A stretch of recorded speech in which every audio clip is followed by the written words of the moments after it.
Selamat siang adik-adik sekalian. Selamat siang, Kak. Gimana kabarnya? Alhamdulillah. Luar biasa.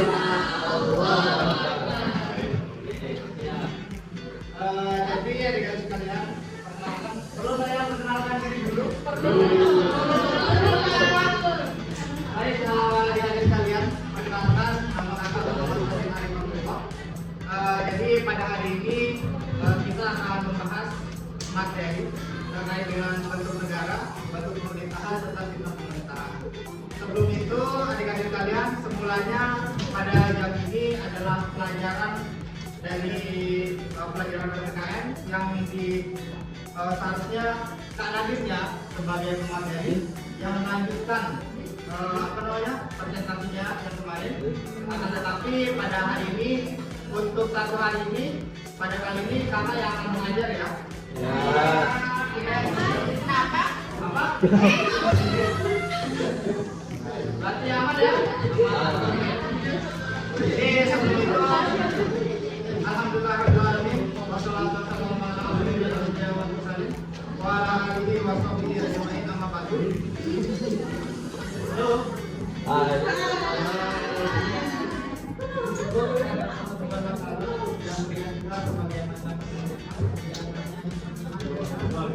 Sehingga kita bisa berkumpul pada siang hari ini ya adik-adik sekalian di mata pelajaran PPKN. Jadi sebelum kita memulai pembelajaran PPKN, tentunya lebih baiknya marilah kita sama-sama berdoa supaya apa yang kita pelajari, apa yang kita niatkan supaya barokah. Silakan, ada ketua kelasnya di sini? Ada. Oke, satu orang pimpin doa ya.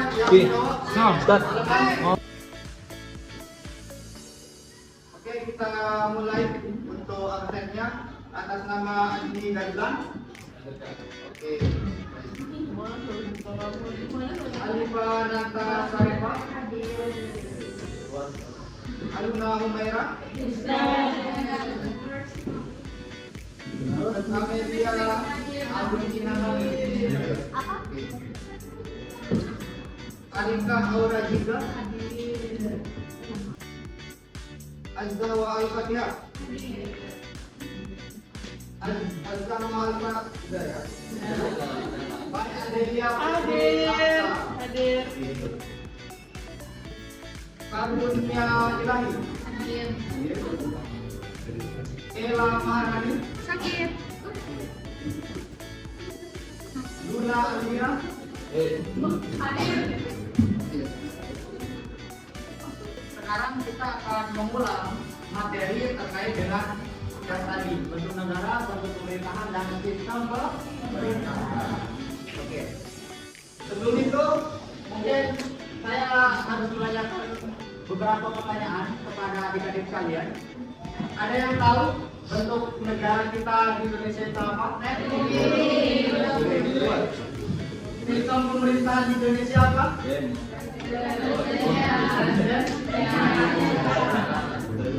Bentuk pemerintahan kita? Ada yang tahu? Bentuk pemerintahan kita itu apa? Bentuk pemerintahan kita?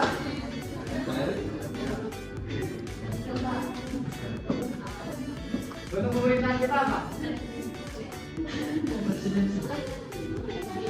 Ada yang tahu nggak bentuk pemerintahan kita apa? Oke, good. Jadi bentuk pemerintahan kita itu adalah republik. Jadi ini adalah hal-hal dasar yang tentunya kita akan pelajari adik-adik sekalian. Lalu sebenarnya apa tujuan kita mempelajari materi-materi ini? Yang pertama, kita adalah warga negara Indonesia, tentu harus mengetahui apa bentuk negara kita, apa bentuk pemerintahan kita, dan sistem pemerintahan yang kita gunakan. Oleh karena itu, tujuan pembelajaran kita pada hari ini adalah supaya adik-adik memahami apa yang dimaksud dengan bentuk negara. Bentuk negara itu apa saja, kemudian bentuk pemerintahan itu apa saja, dan sistem pemerintahan itu apa saja. Sampai sini paham? Baik. Oke, kita mulaikan adik-adik sekalian. Jadi ada dua bentuk negara, adik-adik sekalian, yaitu ada bentuk negara yang kesatuan dan ada bentuk negara yang federal. Nah, ini ada hal-hal yang perlu diketahui ya adik-adik sekalian. Lalu kita harus mengetahui dulu sebenarnya maksud dari bentuk negara kesatuan itu seperti apa. Silakan satu orang bisa membaca apa yang dimaksud dengan negara kesatuan. Saya tunjuk, tidak? Silakan dibaca apa yang dimaksud dengan negara kesatuan. Negara kesatuan merupakan suatu negara yang tersusun global, tidak ada negara dan negara.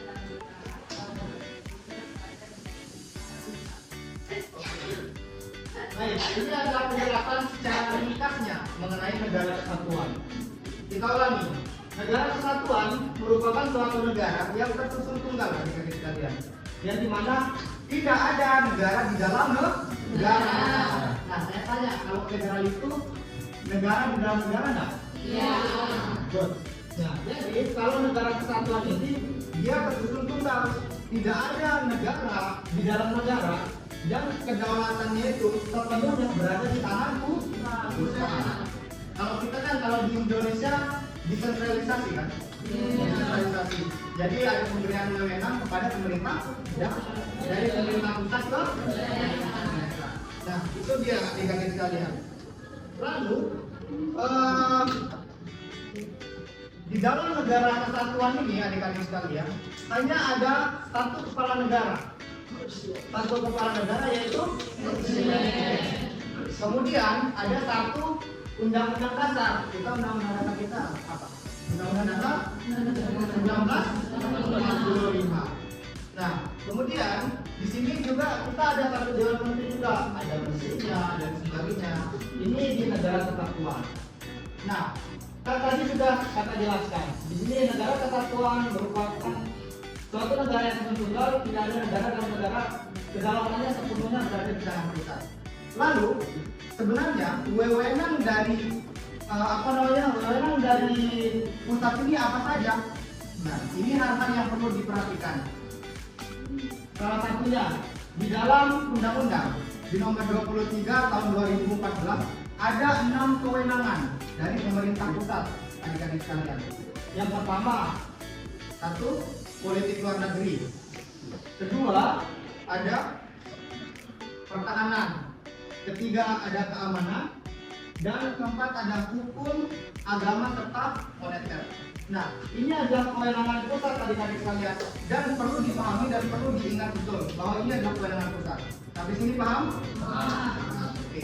Kakak saya izin untuk menjelaskan sedikit ya, karena kakak menampilkan PowerPoint-nya yang inti saya supaya adik-adik bisa langsung mengenal.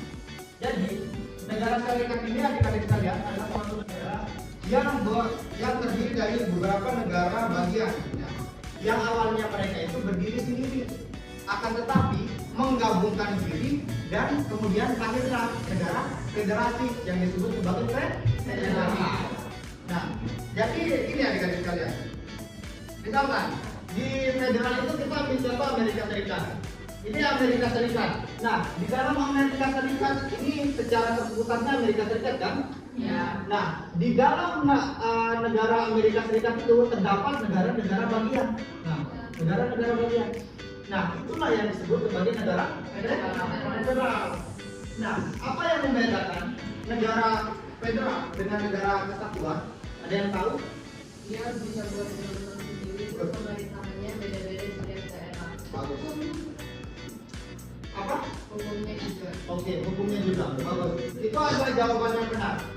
Jadi, di negara federal itu dibagi menjadi dua dia. Ada yang pemerintahnya terpusat, yaitu Amerika tadi terpusat, dan ada negara bagian yang ada di Amerika Serikat itu. Nah, adik-adik sekalian, apa yang membedakan dengan pemerintah pusat dengan pemerintah negara bagian? Ada yang tahu? Kalau yang negara pusat di Amerika secara umumnya itu dia gabungan dari keseluruhan negara yang ada di dalamnya.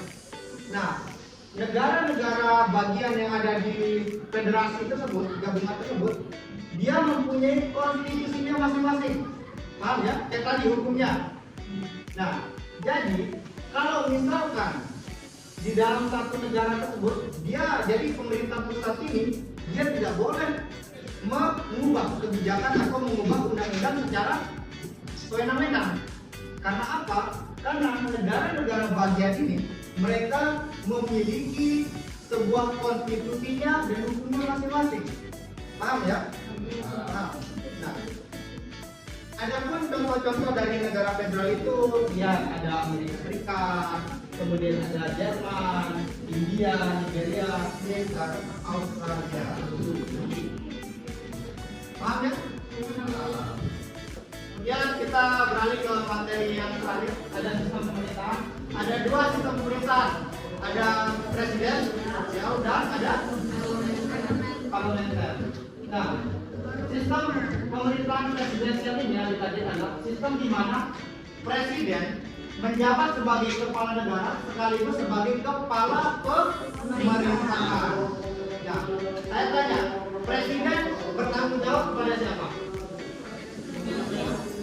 Presiden bertanggung jawab kepada siapa? Presiden bertanggung jawab kepada siapa? Parlemen kah? Rakyat kah? Atau negara? Semuanya. Oke.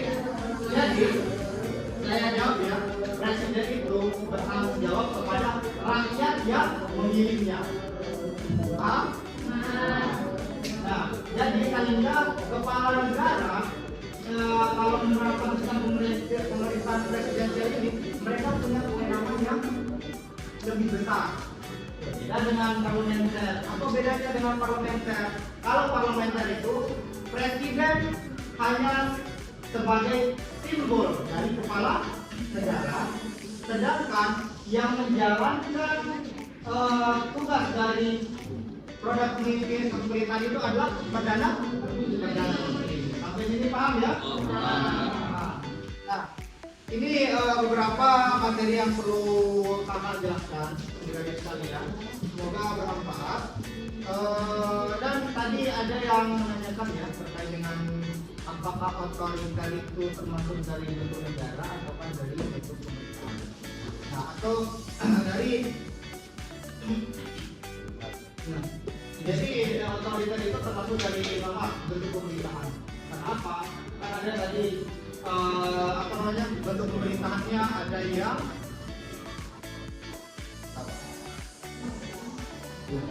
republik, ada yang monarki.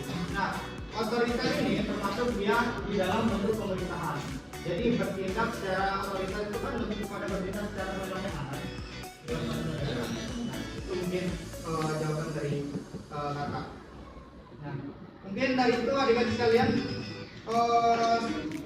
sebelum itu ada yang mau ditanyakan? Atau semua mau pergi sholat? Ya. Sholat? Benar. Oke. Sholat. Sholat. Allah. Biasa. Oke, tenang. Terima kasih adik-adik sekalian. Mungkin ini beberapa hal yang perlu kakak sampaikan. Tentunya materi dari bentuk negara, bentuk pemerintahan, dan sistem pemerintahan ini tentunya sangat penting untuk kita pahami. Karena kita sebagai warga negara, kita harus tahu macam-macam bentuk negara, bentuk pemerintahan, serta pusat pemerintahan. Oke, mungkin itu beberapa hal yang perlu kakak sampaikan. Semoga dengan penjelasan tadi adik-adik mengerti terkait dengan materi yang akan jelaskan. Semoga kalian menjadi orang-orang yang hebat. Semoga kalian menjadi orang-orang yang berbakti pada orang tua dan bangsa. Mungkin itu saja yang kakak sampaikan. Terima kasih. Mohon maaf apabila ada banyak kekurangan.